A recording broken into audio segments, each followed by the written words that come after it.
Hi there! In this video, I'm going to go over a bunch of great but overlooked exercises that can help overcome low back pain. And I know that the title says exercises for alpine skier. However, these exercises can be done by regular people and other athletes suffering from low back pain as well. I just named it alpine skier because I was seeing and evaluating a person last week who was an alpine skier turned desk worker with severe low back pain, and that gave me the idea to put this video together. But again, the exercises are universal, can be done by anyone suffering from low back pain. And so in this segment, I'm going to put together my assessment, briefly describing this patient so you have an idea what I work with, diagnosing, and my treatment plan, and lastly the exercises that I usually prescribe for patients with low back pain, and some progression of the exercises as well.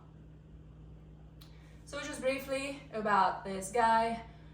He was a semi-professional alpine skier, now turned desk worker, sitting long hours at a desk and suffering from debilitating low back pain. The pain is really bad in the mornings. It takes him about an hour to get going. And also the pain is pretty noticeable with prolonged sitting and standing. Given that he needs to sit for work for hours on end, he's pretty much in a lot of discomfort. He's actually pretty active. He goes to the gym. He goes to the gym 3-4 times a week. He has an upper and lower body split, which means that twice a week he works out his upper body. Twice a week he does exercises for his lower body. And he also tries to run on the weekends. However, recently he had to give this up due to the pain in the low back. And one more important thing with these exercises, that he does a fair amount of stretching. He's quite flexible. So based on all these information so far, I'm trying to put a treatment plan and diagnosis in my head together. I already know that he sits a lot, so in my head I'm already going towards tightness in the hip flexors, weakness in the hip extensors and core muscles. But I put him through an assessment. When I see someone for low back pain, I usually put them through in various assessment to see what muscle groups are out of balance, or what bony formations are out of balance. So for him, I decided to put him through an overhead squat, which is the ability to going from a standing position into a seated position, lowering your body weight down. The first thing I noticed is even just he was standing, when I asked him to stand up, he wasn't able to stand up with what we call full hip extension. He was standing with some sort of hinge, somewhat a hinge in his hips. So, and also he had some curved in his low back, what we call, his low back was in lumbar flexion. His lumbar paraspinals were overdeveloped. So kind of sort of he was standing with hip hinge, hip flexion, and low back in curve. This is not how we normally should be standing. We should be standing with full hip extension and a neutral tilt in our low back. So as he was lowering into a squat, first of all, he wasn't able to go very low. He was only able to lower his body weight down till like midway, I would say. Number one. Number two, again, this curve in his low back, lumbar flexion, was again noticeable. So from that, I already again have the idea, building on from the description, probably his hip flexors are extremely tight. This is also based on what sports he's playing, and because he is also sitting long hours at the desk. And he wasn't able to have any control of his pelvis, his hips, and he doesn't have any control of his core muscles. Obviously, when you have a squat bar, loaded squat bar with weights, or when you're carrying heavy dumbbells, or translating it to real life, carrying heavy bags or luggage, you don't need to be able to rock your pelvis forward and back. That wouldn't be safe. However, in a body weight squat, you must have, in my opinion, you should have the ability to control your pelvis, to control your core. So overhead squat assessment revealed again that his hip flexors, adductors, inner thighs are tight. He has no core control, no access to his lumbar extensors.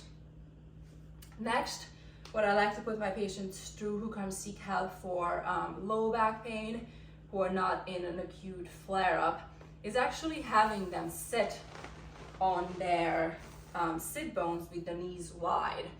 With that, I have an idea about the length of their adductors, inner thigh muscles, hip flexors, hip external rotators, and again, the core. Ideally, we should be able to sit up evenly on our sit bones with the knees having out wide with either legs in front, and having access to our core muscles, having the ability to sit up tall. The way this person was sitting, his knees were way up, and the lumbar flexion was again present in his low back. Obviously, this is not a very comfortable way to sit for a long period of time.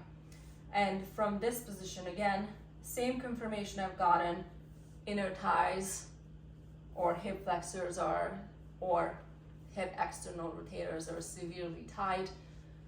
No ability to control the core, so probably weak abdominals, weak hip extensors, and weak lumbar extensors.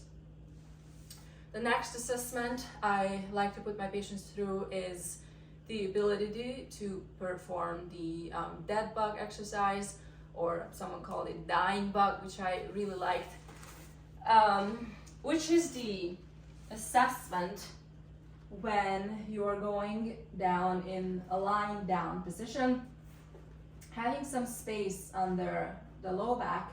So I like to have the dead bug done in a neutral alignment with neutral tilt, and having the legs up, arms up, and then with this we are diagnosing core control and pelvic control. This person was actually pretty good performing the dead bug. He has pretty good core control and pretty good pelvic control, but that is understandable because alpine skiing, you are already in a hip flexed position. So that is one of his strengths. He's very good in hip flexion. He's not so good in hip extension, and not so good in lumbar extension. Also really good in lumbar flexion.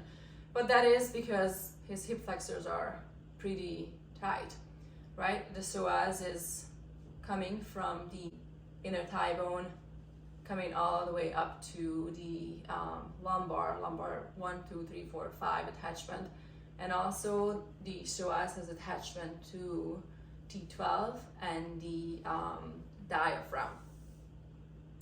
So that bug, he was able to perform it really well. He actually was pretty strong in not only in having the legs in bent knee, but the legs straight and lowering the legs, maintaining pelvic control and core control, and then lifting it back up. So that is pretty impressive. However, he was not able to do a roll-up, which is, with that, I assess evaluate his deep core muscles. So the roll up is having from a lying position, face up, lifting the head, and then rolling up vertebrae by vertebrae, slow and control, and sitting all the way up, sitting up on the sit bones. And if someone can't do this exercise, that reveals that his muscles, his deep core muscles are weak and his muscles are not balanced. This guy was not able to sit all the way up at all, stop somewhere in midway. So that with that confirmation of this, of having a weak core muscles. So my diagnosis for this person is no core control, severe hip flexor tightness, pretty severe hip extensor weakness, lumbar extensors, zero access to it. So the goal here is to, most important, strengthening in my opinion trumps everything. Strengthening is an active form of treatment, which in my opinion trumps passive form of manual therapy and acupuncture. However, by the passive form of treatments, acupuncture and manual therapy are also important, especially having them done prior to the therapeutic exercises. So for him, I prescribed acupuncture, manual therapy, and specific exercises. Acupuncture in his case, and in people suffering from pain, muscular pain, orthopedic pain, it's important. Number one, acupuncture points, specific acupuncture points can help with decreasing pain levels in the body. Other acupuncture points can be used to decrease stress, calming the nervous system, and so therefore giving the body a chance to rest, reset, and recover. Other acupuncture points can be used to help with fatigue, help improving sleep, but also when it comes to orthopedic and sports injuries, importantly, help to increase blood flow, help to increase swelling. And when it comes to tight muscles, needling into tight muscles, whether through sports medicine acupuncture, which is the ability to needling into motor points of the muscles, or with trigger point acupuncture, which is needling into tight trigger points, or just by needling into the tight tissue, the tight muscle itself, that forces the muscle to loosen, to relax. So having the acupuncture or dry needling done prior to the exercises you would get greater benefits from it. You would be able to have greater range of motion, and greater range of motion. Same thing with manual therapy. In his case, loosening up the psoas, iliacus, psoas all the way by the belly attachment, having released the adductor muscles, and just for loosening the tissue, also loosening up his paraspinals, his lumbar paraspinals. He would greatly benefit from having manual therapy done on those body parts.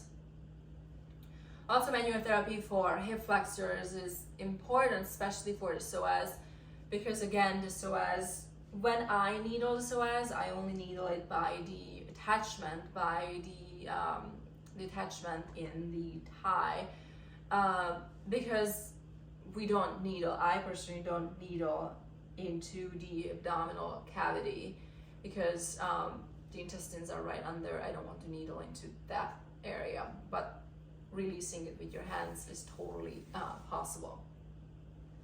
So that is the role of acupuncture, and that is the role of manual therapy when it comes to tight muscles. Again, those are passive form of therapy. Active form is the exercises. So for anyone who comes to seek help, and it's either whether it be an acute phase in a flare-up or in a chronic phase when they have low back pain, however, is not in an acute flare. The first exercise I put my patients through is the pelvic tilt. I've spoken about this exercise in the past a bunch. I think I already posted also a video on this. The pelvic tilt is the exercise when you lie down on the floor, your feet is anchored, the thigh bones are not moving, upper body is not moving. And basically you are rocking the hips forward and back without moving any other body parts. With that, we are mobilizing, lengthening, and engaging tissues that are usually either tight, dormant, or inactive. So someone suffering from low back pain, usually their lumbar muscles, the multifidi rotators are pretty weak and dormant, and usually their other big movers like the psoas, like the iliacus, like the QL are overacting. Performing the pelvic tilt would loosen the tight muscles, would loosen the hip flexors, and would loosen the QL, and it would start to engage the dormant muscles in by the low back and by the deep core, and also by the pelvic floor. I usually have my patients do the pelvic tilt with having the legs parallel, having the knees, the feet and knees out wide, so in a turned out, having the feet out wide, however having the knees together, and then the fourth variation is having them in a frog.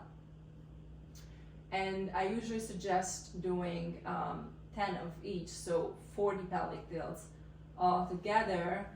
And the reason behind all these 4 variations is to have them mobilize and strengthen and loosen various muscle fibers, just to be able to build an overall more balanced body and musculature. When someone mastered the pelvic tilt, I usually progress them into a pelvic bridge, building on the pelvic tilt. So usually people in traditional physical therapy, they perform the bridge just by lifting and lowering their butt. That's fine. However, building on pelvic tilt, so an articulated bridge is what we call it, is rocking into a posterior tilt, so having all the vertebrae down on the floor and then rocking the pelvis up into a bridge. In my opinion, that's a better exercise. With this, we not only engaging the hamstrings and the hip extensors, but also the deep core muscles in the by the spine, so the stabilizers as well. So the goal here is to have a straight line from the knee through the hips down to the shoulder. Obviously, if someone is in pain, they may only be able to lift halfway up, and that's totally fine. And over time, they're able to lift all the way up. And then so coming out, this is important, coming out of a articulated bridge, the lowering phase is keeping the tension in the butt, keeping the tension in the hamstrings, and then dropping the upper body down vertebrae by vertebrae. So stretching and strengthening the spinal stabilizers in this case. And then having the low back land, and lastly having the pelvis land. And then if you want, you can also bring it into an anterior tilt just for an extra stretch by the low back and an extra stretch by the hip joint. Again, my goal is to be able to build a full balanced body and build functional strength. So just like the pelvic tilts, I like to have my patients do the bridges in parallel, having the knees and feet out wide, having the feet out wide, knees together, and then lastly, a frog bridge. So having the ability to lift all the way up in all fours. Again, the numbers would be 10 each, so 40 bridges altogether, 4 times 10. The next exercise is a roll up. So again, that is the ability to lifting up your coming from a lying position into a seated position, lifting the head and then rolling up vertebrae by vertebrae. So it's basically just like the bridge, lifting up bone by bone, strengthening the deep spinal stabilizers as well. The roll up starts with a chin tuck, just like the bridge starts with a pelvic tilt. So not lifting the head, rolling the head forward, and then slowly lifting up bone by bone, and then sitting up, and then taking the time rolling down one at a time. The roll up is important for low back pain because, again, we not only addressing hip extensors, hip flexors, lumbar muscles, but all the muscles up the chain as well. The next exercise is what I like to put my patients through for low back pain, for stretching and strengthening, is having the ability to sit up tall with the knees wide open. And that is important for having a balanced strength in the upper and lower body and by the core and the hips. So the goal here is to be able to sit on the sit bones and having the legs wide and having the ability to control the core. Obviously, if someone is starting here, it's not the most comfortable. So for them, having them sit on either a yoga block or a rolled up towel, or this is a spine fitter.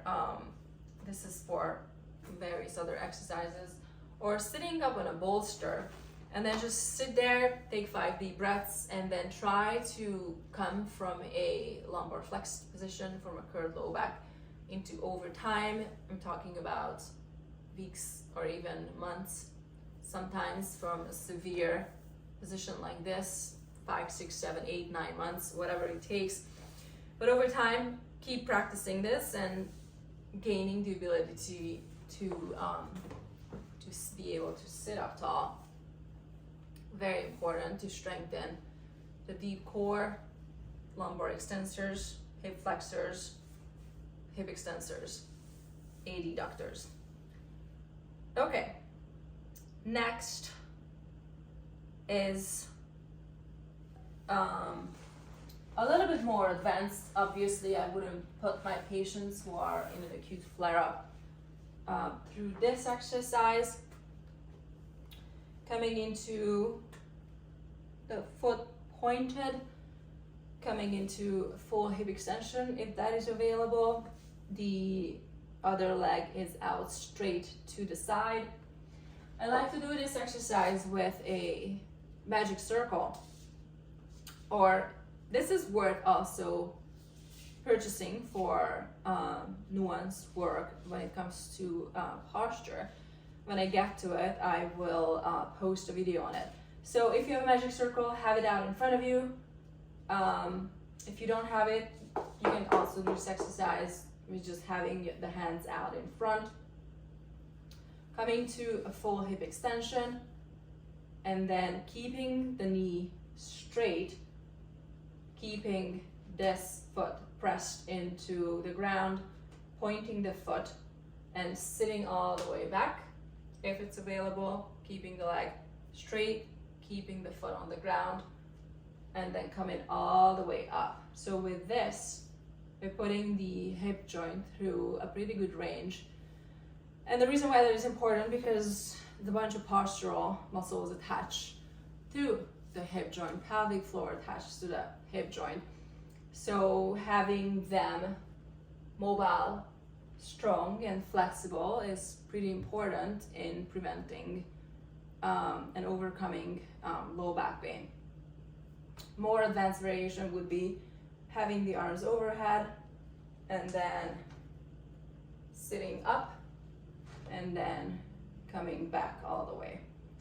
Another good stretch in this same position is having the arms overhead and then side bending towards the straight leg.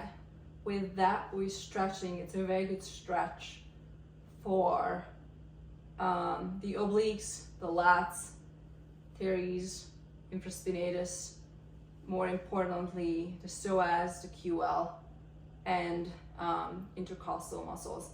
So with one movement, you can get a lot of done. Very good for the posture, very good for pain relief, especially for people who sit a lot. Okay, building on all of that is a very important strengthening, not usually spoken about. So these exercises are done with having the palm one on top of the other, and the forehead is on the palms. I'm not gonna keep my head like that because then you're not gonna be able to understand what I'm saying. So the first part is bending the knees, keeping the heels together, hovering the knees off the ground, engaging the core to protect the low back, pressing the pubic bone into the mat, hovering the legs off the ground, and then opening and closing the knees 10 times. This is actually pretty hard. It strengthens the butt and strengthens, the hamstrings are in shortened position. So it's really good strengthening, unusual way to strengthen the hamstrings and the butt muscles. It's hard, also stretches the quads, also stretches the hip flexors. Somewhat milder variation of this is having the legs out straight. Same thing, palm one on top of the other, forehead is on the hands, belly is engaged, pulled in, pubic bone pressed into the mat, lifting the thigh bone away from the mat, and then opening and closing the legs 10 times. Again, this is to loosen the quad, loosen the hip flexors, and strengthen the posterior muscles. It's actually quite hard, but it's actually quite good to do this exercise. Another variation, having the heels together, toes apart, which is what we call a Pilates V. Same principles, belly in, pubic bone pressed into the ground, lift the thigh bone away and open and close the legs. With this, the butt, you feel this more in the butt and also more in the hip external rotators. Again, stretches the quads, stretches the hip flexor muscles, strengthens the posterior chain. Building on this is a good stretch, a good unusual hip flexor stretch is in this position, grabbing either the ankles, if that's what you have, or later on, once you keep practicing this, having the ability to grab the top of your foot. And the goal here is to bring the knees together for a very good stretch of the quads and hip flexors. So just hang out there for a couple breaths, and then for a strengthening portion of it is lifting the thigh bone and the upper body away from the floor. This is a very, very good stretch for hip flexors and quads.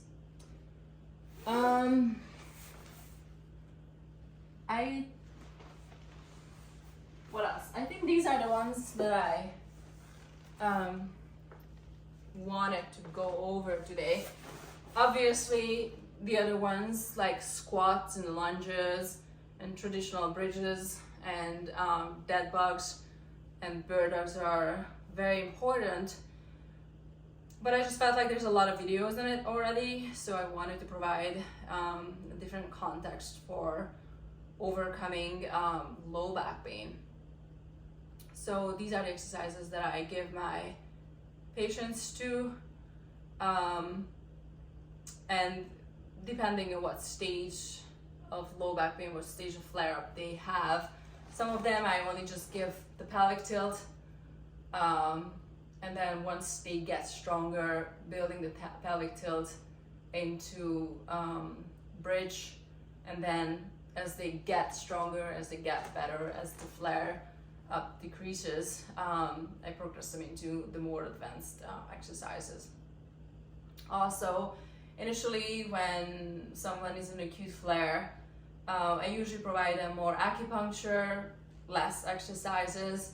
As they get better, decreasing the amount of manual therapy, decreasing the amount of acupuncture, and then increasing the exercise portion. The goal is to build a full body strength, so having the ability to perform planks and dips and pull-ups is my goal with the patients that come seek help from me. So that's all I got. I hope this was helpful, and if you guys have any questions, please feel free to reach out. My email is info@myfirstnameandlastname.com, so info@anahayoshi.com. And that's it. Happy Friday. We wrapped this up pretty quick. Thank you.